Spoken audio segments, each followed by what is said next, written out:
అసెంబ్లీలో ఆడవారికి అవమానమా? అసెంబ్లీలో ఆడవాళ్ళకు అవమానమా? జై తెలంగాణ, జై తెలంగాణ. రేవంత్ రెడ్డి వెంటనే, రేవంత్ రెడ్డి వెంటనే, రేవంత్ రెడ్డి వెంటనే.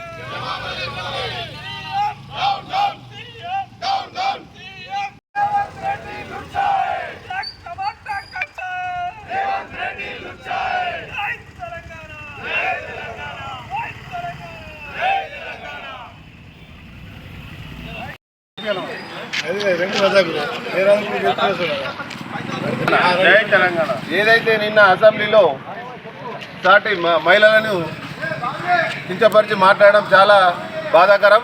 ఒక ఎమ్మెల్యేలను చూడకుండా ముఖ్యమంత్రి రేవంత్ రెడ్డి వెంటనే క్షమాపణ చెప్పాలని మా వేల్పూర్ మండల పార్టీ తరఫున కోరుతున్నాం. ఇట్లాంటి పదజాలాన్ని విరమించుకొని వెంటనే క్షమాపణ చెప్పాలి. ఇట్లాంటి మళ్ళీ జరిగితే మేము రాష్ట్ర వ్యాప్తంగా వృద్ధులం చేసి నిన్ను పదవి దిగేదాకా కూడా వెంటాడి మేము వెంబడిస్తామని తెలియజేస్తున్నాం. జై తెలంగాణ.